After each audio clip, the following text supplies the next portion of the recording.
Luke 13, verses 10 through 17, from the New Revised Standard Version. Now he was teaching in one of the synagogues on the Sabbath. And just then there appeared a woman with a spirit that had crippled her for 18 years. She was bent over and was quite unable to stand up straight. When Jesus saw her, he called her over and said, "Woman, you are set free from your ailment."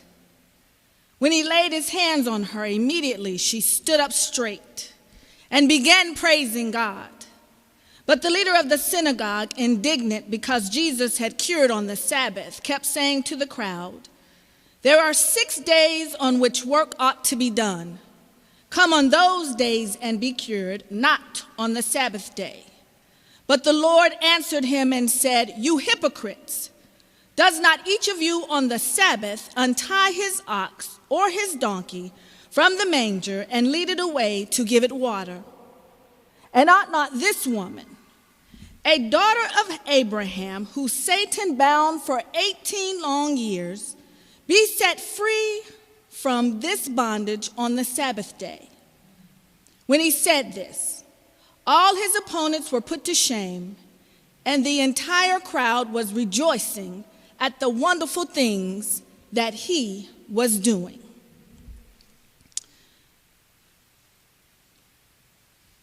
I want to thank, before we get into the word, the chapel assistant, Ms. Allison Fisher-Mannies, for asking, for Reverend Dr. Leah Gunning-Francis for approving the ask,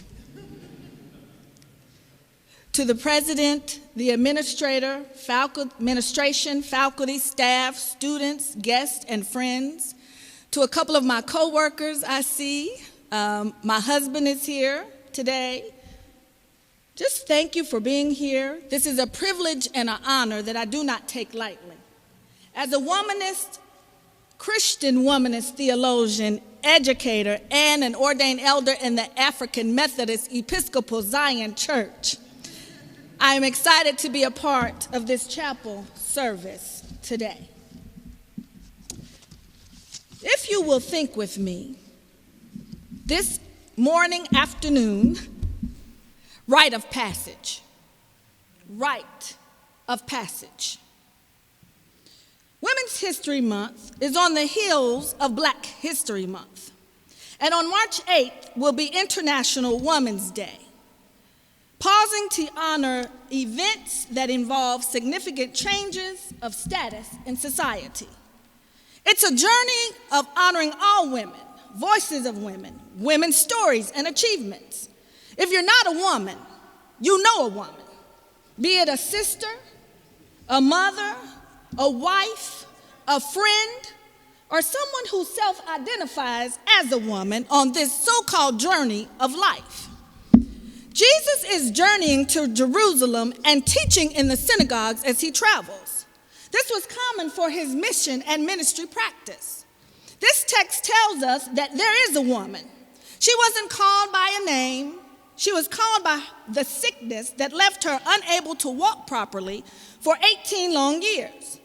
There have been many debates as to the name of her ailment and illness.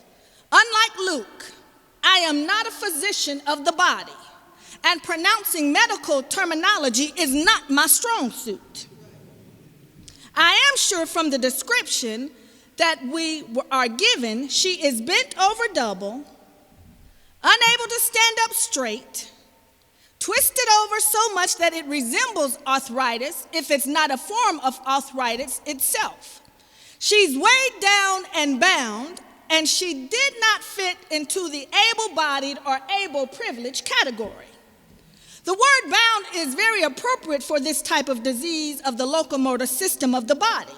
You see, it causes movement to be restricted. Now, I know you said I didn't come here for a medical dissertation. Stay with me, we're going somewhere.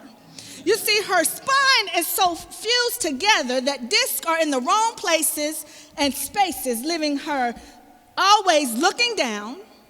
Her view is not like anyone else's. She sees differently. She moves differently. She looks differently. You see, in antiquity, to have an ailment was not only to be sick physically, it also meant one was sick socially. This kept her binded to the systemic evils of marginalization and isolation. And anytime someone is marginalized and isolated, if the proper assessment and interventions are not used, then the outcome leads to death-dealing ways, if not death itself.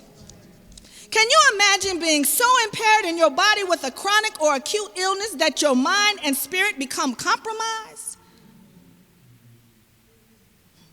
You see, the spirit, body, and mind are connected, and when one is out of sync, most likely the other will follow. What comes to mind for me is Reverend Dr. Shaniqua Walker Barnes' description in her book, Too Heavy a Yoke, Black Women and the Burden of Struggle. You know, strong black women with the spaces omitted between the words, like the woman's disc and her spine, there was no space. You see, the literary scrunching is meant to emphasize distinction between being a black woman who is strong and being a bent over, double, strong black woman. Have you ever been bent double? Or like Fannie Lou Hamer would say, sick and tired of being sick and tired, overworked, underpaid, being bent double from a broken heart, low self-esteem, hearing you aren't pretty enough, smart enough, light enough, dark enough, tall enough, short enough. Have you ever been there? Or maybe the system and criteria always seem to move when it's time for your advancement or promotion. Have you been there? Even in the church, stained glass ceilings being placed to keep women in their place, confused, confined, and conflicted. But you see, when there is a rite of passage, there is an invitation to move beyond the current state to an achieved state. Jesus invited the woman to move forward beyond the margin and her ailment and come to the center. He connected with her, he saw her, he spoke to her, he touched her, and he told her, "You are free," and reminded her she had been included in the promise of redemption as a daughter of Abraham. She had been living discounted, devalued, and devoid of what she needed to live a full and whole life. She was open to the possibility. She moved closer to Jesus and stepped away from the margins because there was something worth stepping from the margins for. Don't miss that. She moved from the margin because there was something worth stepping from the margin for. Sometimes we invite people to move from the margins to only leave them empty-handed, doubted, and lower than they came from the margins to the center. She responds to the immediate restoration. The response is praise. She begins to praise God. And don't you know that's the only proper response to God's redemptive power is to praise? Hopefully our praise to the invitation is like the daughter of Abraham. And we praise God when we witness God's divine gift and restoring power. We respond in such a way that allows us to become catalysts of change that stands up to systemic evils. And for those on the margins, we begin to speak out against isms, schisms, and injustice of all kind, what I call downright foolishness. When we start to stand up, you know there's another response that comes not only with praise. You do know that, right? I had to learn the hard way. I have learned from family systems theory that when a role is changed in a system, this causes the system to move from its original homeostasis. And when the system is moved from its original homeostasis, it wants to fight back and push everything back in order from the beginning without the change. So when we look, there is another response in our text, and that is in the form of objection. I I heard Reverend Dr. Janae Pitts Murdoch, the first woman and the first interim pastor of Light of the World Christian Church, say in her inaugural sermon, where there is opportunity, there will be opposition. In fact, the leader of the synagogue stated, there are 6 days on which work ought to be done. Come on those days and be cured, but not on the Sabbath day. I mean, that sounds like a rejection to me. It was an objection to the move of the compassion and love demonstrated by Jesus. Does healing have to be confined to our schedule and time frame and desires? Or can our expectations be the very thing that keeps ourselves and others bound and in bondage? What if we allowed the Sabbath day to be a day of healing and atonement, a time where God touches our hearts, minds, and spirits, moving beyond the mundane routine and ritual of it all to healing, wholeness, and compassion? Now, I'm not saying that God cannot move in the ritual. I am saying that when it becomes ritualistic versus renewing, ritualistic versus restoring, ritualistic versus reviving, ritualistic versus an experience of the realm of God, ritualistic versus right to life more abundantly, that we must check ourselves in order to move from the lesser to the greater. You see, there was a move from a lesser to greater in this rite of passage. When Jesus heard the objection, he used the argument of lesser to greater. A fortiori argument is used to express a conclusion for which there is a stronger evidence for a previously accepted one. You hypocrites, does not each of you on the Sabbath untie your ox or donkey from the manger and lead it away to give it water? And ought not this woman, a daughter of Abraham, who Satan bound for 18 long years, be set free from this bondage on this Sabbath day? Jesus basically said, you pretenders and play actors, what are you up in here doing on the Sabbath day? Well, we can't be too hard on them. Jesus reminds us that the Sabbath is for healing, justice, and wholeness. It's sacred and holy. It is a rite of passage set up by God for God's purposes. You see, the daughter of Abraham experienced a rite of passage to gain a right to passage. That's R-I-G-H-T,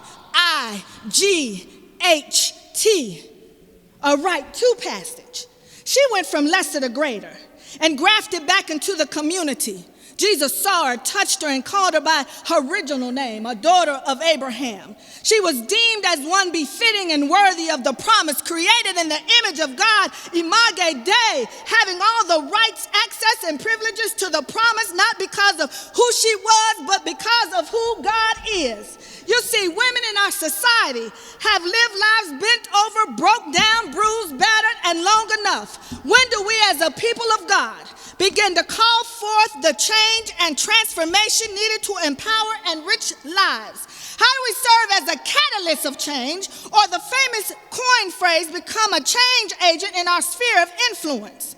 If we, I said we, and that includes men and women, if we,